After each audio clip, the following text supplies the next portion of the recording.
Even if you're not a Star Wars fan, you've heard of the Jedi Order. It's a fictional organization in the Star Wars universe. It's known for its use of the Force, this mystical energy field that permeates the entire galaxy. Now, Jedi Masters are the highest-ranking members of this order, and they were known for their exceptional skills in everything: combat, diplomacy, the Force, all of it. And today, I am going to do the impossible. Welcome to the Chaos Multiverse, everyone. Jimmy or Chaos here. Today, I am going to rank the 15 strongest Jedi Masters in the Star Wars universe. Now, there are some notes here, and also understand this list is completely subjective, and you probably won't agree with where I put everybody, but I will do my best to explain to you my thought process as I go through this. You can definitely tell me your rankings, where you disagree, where you agree, all of that good stuff. Drop a like, make sure you're subscribed, and I do want to make a note here. I will not be including Ben Solo, because I guess technically he became a Jedi at the very end, but he was, for the most part, not even there. And Grogu does not make this list, because he's obviously got a long way to go with his powers. So just keep those in mind as we go through. So let's start off at number 15. Luminara Unduli. Now, if I get some of these names wrong, I truly apologize. Now, little is known about this Jedi Master that was active during the Clone Wars and the prequel movies. We do know that she was famed and storied for being very difficult to beat in any type of hand-to-hand combat when it came to saber combat as well. She was actually considered to be one of the most fearsome Jedi warriors that fell to the Order 66. Not a lot's known about her, to be honest with you. She was a fan favorite, though, as the actress in the prequel movies. Number 14, Ahsoka Tano. Now, I know, one of the most popular ones on here, and you're thinking, why is she all the way down at 14? Well, there's a lot of story left to be told. Everybody knows that she's known for being Anakin Skywalker's Padawan, and that she lost faith in the Jedi Council. To me, she's like Cal Kestis. They both grew stronger during the dark times, and she developed her powers during those times. She's one of the few who has actually survived an encounter with Darth Vader. And the rumor is, during the Mandalorian era and her new show that's coming out, she's actually going to transform into something other than just a regular Jedi Master. I think there's big things in store when it comes to Ahsoka Tano. Number 13, Salandra Sho, a prominent Jedi of the High Republic era. Also, this is really cool, wielded a light shield with her lightsaber. I don't know if there was any other Jedi that actually had this combination. It kind of made her like the Star Wars universe's version of Captain America or Captain Carter, which to me is really cool. And then she would go on to use her telekinesis powers with the Force, and she could send her light shield out just like Captain America, and it would go around and protect people from blaster fire, or she could use it to engage the enemy, or she could use it as distractions while she was engaging the enemies with her lightsaber. I just honestly think she's really cool, and I love the idea of a light shield. At number 12, Avar Kriss. Now, this is one of the greatest Jedi during the High Republic era, and probably one of the lesser-known Jedi to everybody. But what's really cool about her, and why I put her on here, honestly could have put her higher, is she perceived the Force as a song. So she could actually include other Jedi and their powers in her song. She could basically harmonize the powers of other Jedi that weren't even around her. They could be anywhere on the universe, all into one song, and unite them all at once. She showed this where she drew the power of every single Jedi across the entire Star Wars universe to move a massive rock or planet or something that was actually going to collide with another planet, save a whole lot of people. The point is, she has the power to unite all of the other Jedi's powers. To me, I think she's one of, if not the most unique Jedi that we've ever been introduced to. At number 11, Cal Kestis. Now, I know there's going to be some people that say he should be higher, and there's probably going to be some of you that say he should be lower. Let me go through and explain. He's young.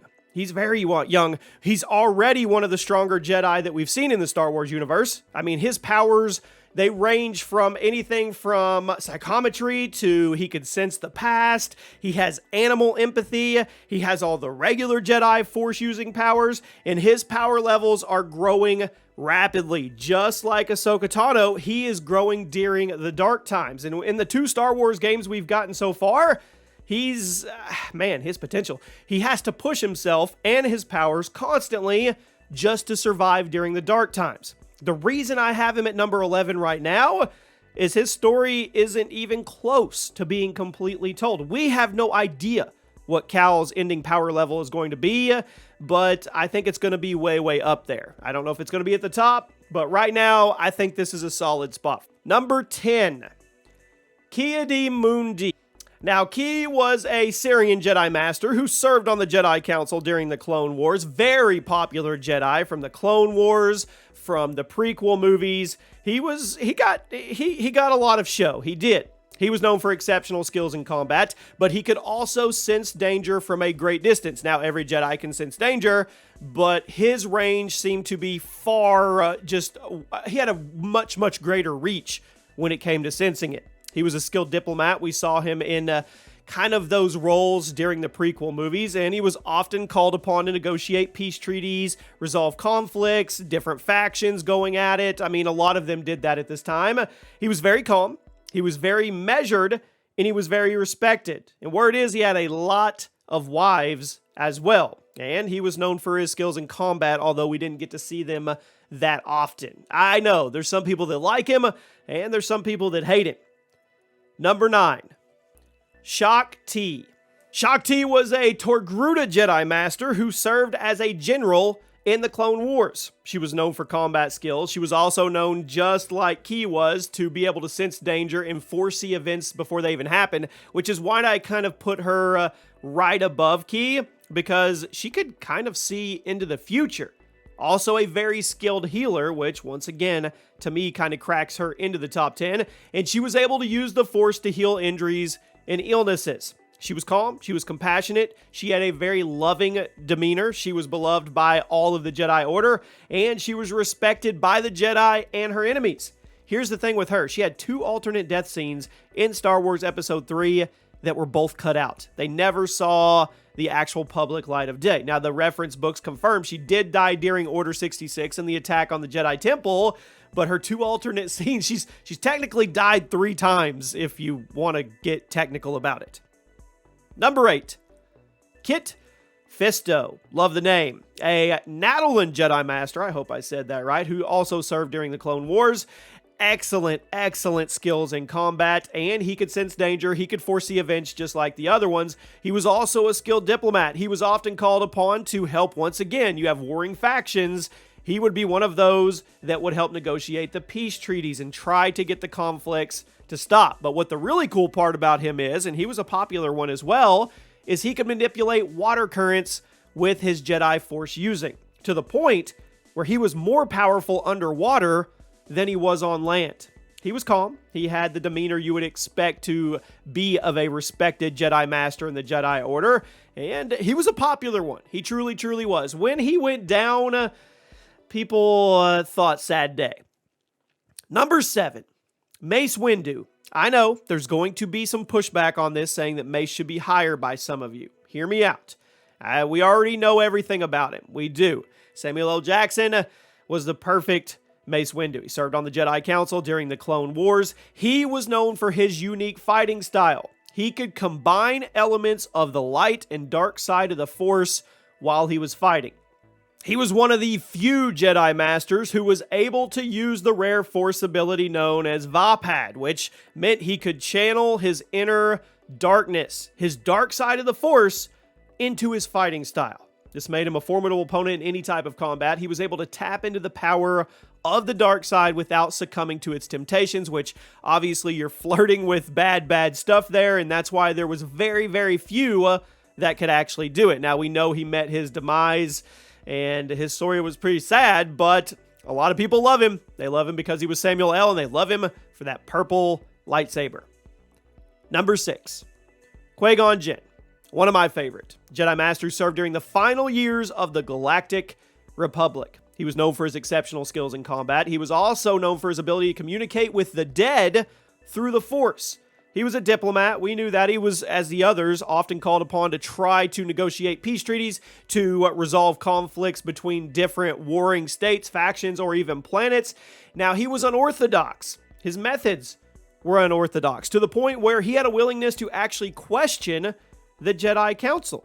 And that made him a very, very controversial figure within the Order, within the Jedi Council. But you couldn't deny his skills in combat. You couldn't deny his diplomacy. You couldn't deny his faith and everything that he had connected to his Padawans as well. If it wasn't for Qui-Gon Jinn, well, you wouldn't have the entire Skywalker trilogy, to be honest with you. Think about it. And nobody will ever forget the monumental battle between him, Kenobi, and Darth Maul.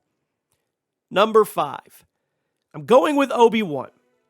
Obi-Wan Kenobi. Everybody knows him. Jedi Masters, served during the Clone Wars and the Galactic Civil War. Skills in combat are already known. His ability to mentor young Jedi apprentices, already known. I mean, his skills as a diplomat, already known. I would say Obi-Wan Kenobi was the poster child to be a Jedi Master. Had all the skills that he needed. He was pretty cut and dry for the most part. Now, he was like Qui-Gon because he was Qui-Gon's Padawan. He would question some things that the Jedi Council would tell him, which would make him a little controversial, but he was literally always there to protect. He was. I mean, calm demeanor, you already know. Everything with him and Anakin. Obi-Wan's story is one of the most richest in the Star Wars universe and probably one of the most connected Jedi Masters to all of us. Number 4. Once again, I fully expect to get some pushback on this, but it's just how it played out. I mean, number 4 is still good. Yoda, legendary Jedi Master, served on the Jedi Council for over 800 years. Combat, we saw that firsthand. His ability to sense danger, his ability to see the future and the past. He was a good diplomat. I mean, his wisdom and mastery of the Force, he was one of the most beloved, if not the most beloved, of the entire Jedi Order. And just going back and thinking about the memories of when he met Luke and everything they went through, absolutely love it. I love the fact that we're still tied with his species through Grogu, and we kind of get to live vicariously through Grogu to live the young life of Yoda that we actually never got to see. So that's pretty cool to me. Will go down as one of the most iconic Star Wars characters of all time. Number 3, Luke Skywalker. Jedi Master, played, I would say, a pivotal role in the demise of the Galactic Empire, right? I mean, we watched him grow from not being a Jedi at all to, I mean, it was bullseyeing womp rats in Beggar's Canyon, all the way to the end where he was arguably one of the most, if not the most powerful Jedi Master we've ever seen. He had all the normal. I mean, just like Obi-Wan, he had all the poster child Force powers. He had it all. But his journey was obviously a little different than everybody. His mastery of the Force, unwavering commitment to the Jedi Order, to the point where he went and thought he failed because of what happened with Ben, and he basically sat on an island by himself for years because he felt that he had failed everybody. But in the end, he's Luke. He comes back. He helped save the day. I mean, I know some people will have him at number 1, but it's going to get a little weird here at the end. Number 2, Anakin Skywalker. Now, I can put Anakin on here because Anakin started off on the right side. Jedi Master that everybody already knows, succumbed to the dark side, became the Sith Lord, Darth Vader. But he was also on the other side of things as a Jedi, known for his exceptional skills in combat. And he was known for his ability to use the Force to manipulate people and events. But what people don't talk about a lot, he was also a skilled diplomat. During the Clone Wars, he was able to stop a lot of conflicts or fix a lot of things, negotiate peace treaties, all of that. His mastery of the dark side of the Force made him a formidable opponent in combat. Now, we could start at the very beginning and go all the way through. You already know the story of Anakin. You already know the story of Vader. But if we took out the Vader side, he was still one of the most powerful Jedi we've ever seen. He was the chosen one. He has to be at the top of this list. But at number 1 today, and I don't think anybody probably saw this coming, I'm going with Revan. I am. I have to. Legendary Jedi Master who also fell to the dark side and became a Sith Lord, but he started off as a Jedi. That's why he's on this list, and you may argue and say, well, why is Ben not on there? I mean, I guess he did start off training with Luke, but I feel like he turned really, really early, so he didn't really have a lot of time as a Jedi, so I didn't include him. But I'm going to digress. If I had included Ben, he'd be up there. He was pretty powerful. But let's focus on Revan. He ultimately, so he started off as a Jedi Master, went to the dark side, but then came back to the light side. I mean, there was no better when it came to skills with combat. He could use the Force to manipulate people, events, see the future, see the past. Just everything you could want from a Jedi Master.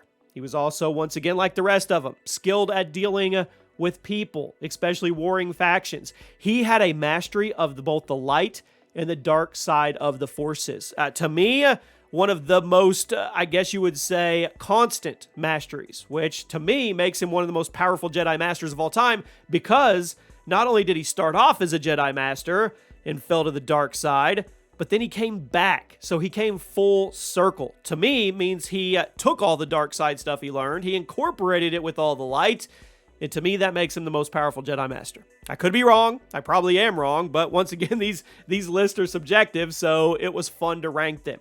Now, in conclusion for me, the Jedi Order, awesome. Produced some of the greatest warriors and diplomats we've ever seen in Star Wars. I mean, I think it's clear that all the Jedi Masters on this list were there for good reasons. Whether it was power level, being respected members of the Order, combat skills, their abilities, their mastery of the Force, whatever it was, they're true legends, and they'll all go down that way. So let me know what you guys think. Did I get it close to right? Am I completely off base? Definitely let me know. Keep it constructive. Keep it nice, but I want your feedback.